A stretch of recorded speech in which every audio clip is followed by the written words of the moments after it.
loss predictions with the one and only Minnesota Vikings. So, guys, it is Minnesota Vikings. JJ McCarthy is the future. He is the man, the myth, the legend as of right now in 2025. But the future starts fast and hits like a freight train when JJ McCarthy does take the field here in about 30-some-odd days. After sitting out last season due to injury, JJ McCarthy enters his second year as a pro in name only. But truth be told, guys, this is his rookie campaign. And the schedule does him no favors. Matter of fact, the schedule does Minnesota Vikings no favors whatsoever. Jordan Addison will be missing the first 3 weeks of the NFL season, which is a massive blow because he's arguably the number 2 receiver on any team out there. And when he just returns, the Vikings head overseas with the back-to-back international games. You cannot script any more chaotic beginning of the young quarterback trying to find his rhythm. But guys, let's break it down. Game-by-game prediction for the Minnesota Vikings here in 2025. And we're going to start with weeks 1 through 5. We're going to call this rookie trial by fire. This is where men are made. This is where boys are lost. This is where you make or break your NFL debut, and that's on Monday Night Football when the Minnesota Vikings travel to Chicago to take on the Chicago Bears. Guys, JJ McCarthy's first NFL start comes in prime time. Soldier Field is rocking. The Bears' defense is aggressive, and Jordan Addison is suspended. That is a tough combination. I think the Minnesota Vikings are going to start the season off 0-1 by when the Bears punch them in the mouth early and often. However, week 2, they get to go back home and they get to play the Atlanta Falcons. The Vikings get their footing in this home opener. The defense steps up and JJ McCarthy flashes a little bit of promise. A little bit of promise is going to be a long way for them season, but the Minnesota Vikings do get the first win of the season heading to 1-1. Week number 3, they are back at home, taking on Joe Burrow and the Cincinnati Bengals. Are they going to have Trey Hendrickson? Or are they not going to have Trey Hendrickson? This could legit make or break this game if Trey Hendrickson is in or out. I am predicting that Trey Hendrickson will be out. But Joe Burrow is still dangerous. But the Minnesota Vikings bring the energy. Jordan Addison is still out, but JJ McCarthy brings just enough plays with him and along with JJ, Justin Jefferson, the Jet, to steal one over the Cincinnati Bengals, giving them 2-1 start to the season. Now, week number 4, they head across the pond. They head across the pond to Ireland to take on the Pittsburgh Steelers. And TJ Watt introduces himself to JJ McCarthy early and often. This is not a great introduction. This is a welcome to the NFL second-year rookie. He's going to put him in the dirt early and often. In front of a global audience, the rookie looks overwhelmed, and the Vikings fall to 2-2 on the season. With that being said, week number 5, they're still over the pond, but this time they go over to Germany, and they play the one and only Cleveland Browns. Guys, Jordan Addison is in his second game back, but it is overshadowed by the jet lag and the dominant, you heard it right, Cleveland Browns defense. 2 straight international losses for the Minnesota Vikings, going 2-3 into the bye week. So guys, through the first 5 weeks, the Minnesota Vikings showed a little bit of flash the first 2 and 3 weeks of the season. But the loss of Jordan Addison early, the suspended for the 3 games, the overseas gauntlet takes a toll, and sitting at 2-3, and the growing pains are obvious.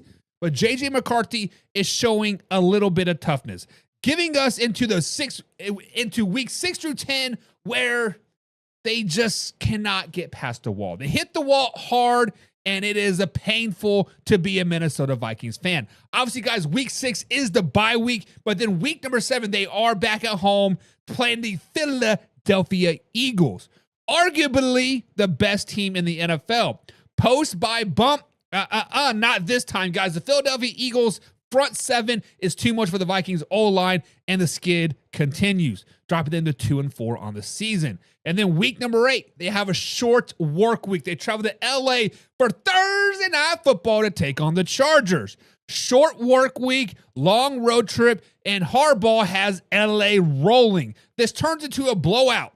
You heard it here. The Chargers blowing the Minnesota Vikings out. The Vikings dropped to 2-5 on the season, and the wall continues to get hit because they're back on the road yet again, this time heading to division foe, the Detroit Lions.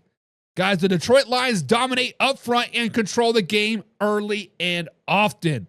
Minnesota Vikings often struggles to stay on the field, and just the Detroit Lions are a hell of a lot better, dropping them to 2-6 on the season. And the skid does not stop, because week 10, they're back at home. Finally back at home, finally some home cooking, sleeping in their own beds, whatever, but they take arguably the NFC slayer in Lamar Jackson and the Baltimore Ravens. Guys, I think Lamar Jackson puts on a clinic, and the Vikings have no answer. 4 straight losses, dropping them to 2-7 on the year. Guys, the Vikings come out of the bye, and they hit a nightmare of a stretch. Tough defenses, tough venues, and a rookie second-year quarterback trying to survive. 2-7, the heat is on.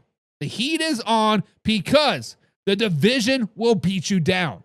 Guys, the NFC North is arguably the toughest division in football. But week 11, the Minnesota Vikings try to turn things around when they're back at home, take on the Chicago Bears. They have a slight of relief at home with some experience finally under his belt. JJ McCarthy finally gets back one. Jordan Addison scores, Jefferson shines, and the losing streak ends, bumping the Minnesota Vikings to 3-7. But the losing streak gets right back on track in week 12 when the Minnesota Vikings travel to Green Bay to take on the Packers. Guys, Lambeau in late November, there is no place for a young quarterback. Jordan Love is efficient, and the Packers cruise, dropping the Vikings to 3-8 on the year. That's tough, baby. And then week 13, guess what? They're back on the road. Back on the road playing the Seattle Seahawks. Another tough environment, another tough place to play. And oh, by the way, playing their former quarterback, Sam Darnold, which he's having somewhat of a decent season. The crowd noise in Seattle rattles JJ McCarthy. Mistakes pile up, and another road loss. 3-9 on the season. That is tough. That is tough. That is tough. That is tough. And then week 14, they're back at home taking on the Washington Commanders. Listen to the theme that we've been saying. Defense, defense, defense. Been dominating the Vikings front seven. Dominating the Vikings O-line. Dominating the Vikings O-line. And it continues week 14 when Dan Quinn's defense feasts the whole Washington Commanders defense. They might be old as balls, 34, 35, 36 years old, but the pass rush creates chaos, and the Minnesota Vikings drop to 3-10 on the season. They had one step further, finally breaking the losing streak, but they took 3 steps back. Guys, the Minnesota Vikings managed a divisional win, but they can't stack the momentum. They're sitting at 3-10, and this season feels like a loss. However, they still have a little bit of fight left in them. They have a little bit of fight left in them, and maybe just enough to fight to the finish. Not so fast, my friend. Not so fast, my friend, because week 15, they travel to Dallas to take on the Dallas Cowboys. Put some respect on their name. The Dallas Cowboys are in full playoff mode, and the Vikings can't match their speed or physicality, dropping into 3-11 on the year. But there is light at the end of the tunnel. There is light at the end of the tunnel because week 16, they're back on the road, taking on the New York Football Giants, and they finally find a road win. The Vikings take advantage of the mistake-prone Giants team, and JJ McCarthy leads a game-winning drive, moving into 4-11 on the year. And then week 17, they're back at home. Short work week and in front of a national audience. Minnesota Vikings want to play spoiler alert when they play the Detroit Lions at home. They punch the Lions in the mouth, and they get a satisfying divisional win, moving into 5-11 on the year. However, 2-game winning streak does not last long because week 18, they're back at home, taking on the Green Bay Packers. The Green Bay Packers are fighting for playoff seeding. The Minnesota Vikings are outmatched, and they finished the year with 5-12. So, guys, with that being said, the Minnesota Vikings find some pride later in the year, ending out 2-2 to close it out, but it is not enough to make the playoffs. It is not enough to even sniff the playoffs, but it is enough to feel hopeful going into 2026. So there it is, guys. My final prediction, 5-12 for the Minnesota Vikings. This was never going to be the year, right? Jordan Addison's early suspension, JJ McCarthy's lack of experience, and the brutal scramble, it all adds up. But it's all not doom and gloom for the Minnesota Vikings. This team has laid the foundation. JJ McCarthy got real reps, and the coaching staff figure out who they can and cannot trust. And if you are a Vikings fan, you can walk away knowing this team is heading in the right direction, even if the record doesn't show. But what do you guys think? In the comments down below, Is 5-12 too harsh for the Minnesota Vikings, or is it the reality of breaking a new quarterback in this brutal NFC? Guys, comment down below. This is live, interactive show. Hit the subscribe button, hit the like button, and of course, we are live Monday through Friday, 9 p.m. East Coast time, right here at youtube.com/manout. So let's get into the comments. Alpha Rob, right off the bat, says 10-7. They have questions at quarterback. Alpha Rob, I'm no mathematician here, but I feel like 10 wins in the NFC is going to get you into the playoffs. If you have questions at quarterback, you do not get into the playoffs. I'm just saying. I could be wrong. But I'm saying 10-7, question at quarterback, that is tough. That is tough. Let's Go Sports says, I don't know what to think of JJ McCarthy. I really don't know what to expect from him. Saw him last year's preseason and at Michigan, and he was good. No Addison really hurts for a guy like him in 3 weeks. We said this on the afternoon drive. Let's Go Sports. If you are a Pigskin pundit, you got a chance to experience our afternoon drive. Laura is a huge Minnesota Vikings fan. She herself is worried about JJ McCarthy. Herself, Mrs. Pigskin Pundit, where's the little thing at? There it is. Pigskin Pundit. Get yourself. Is saying, hey, I full out expect us to be a 7, 8, 9 win team. I full out expect us to get half of the wins that we got last season. I full out expect to be this complete rebuild year. And honestly, I said that about the Minnesota Vikings last season. I stubbed my toe against the Minnesota Vikings last season. I think everybody and their dog, honestly, had them pegged as a 4, 5, 6 win team. Now, obviously, they overachieved. Nobody thought Sam Darnold was going to do what he did last season. On the other shoe has fallen, right? Now that the shoe is on the other foot, is the thing going to happen for JJ McCarthy? I don't know. That is so tough. Sadie's in the chat again. What's up, Sadie? She says, good evening here from Fort Beach, South Carolina. I think the Vikings finished 9-8. Sadie, you know what? That is my ceiling, I think, for the Minnesota Vikings. When you think of the floor, the worst of the worst that they could possibly do, I see the Minnesota Vikings as a potentially 6 win team. If they best of the best, everything clicks, I can see the ceiling being a 9 win team. Now, really, the only thing that has changed from last season is obviously Sam Darnold, right?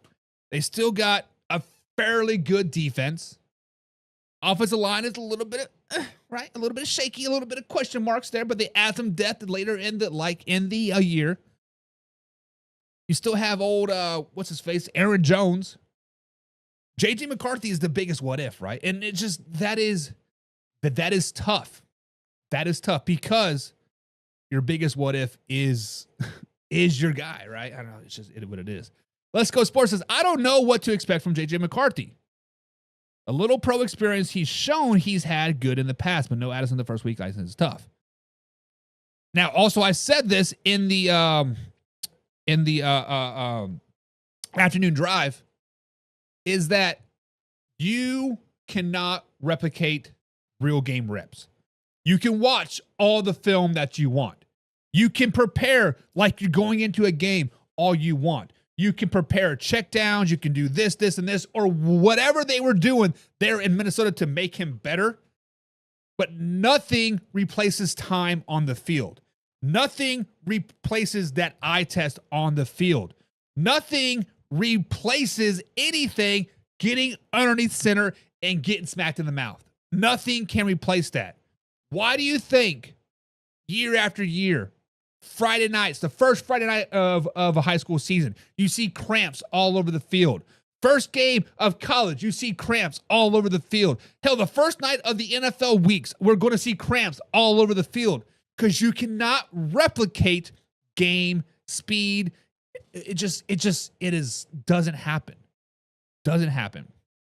Let's Go Sports says, I really would expect McCarthy to struggle the first 4 weeks. No Addison for the first 3 weeks, so Jefferson and Hawkinson will be locked in if the D can. Then, right when Addison comes back, they have to play Pittsburgh. The old 9-8 Pittsburgh Steelers. That is tough. Lisa's in Ireland, right? Lisa's in Ireland. Playing that crazy Pittsburgh defense at the beginning of the first year, the rookie, will not be fun. Possibly the best defense in the league, especially in Ireland with a lot of Steelers fans. Listen, the Pittsburgh Steelers do have a good defense. They could be a great defense. What happens when they add Micah Parsons? Well, Let's Go Sports says, like I said, do not know what to expect from him this year, considering this is his first year playing pro football. Hope you're correct.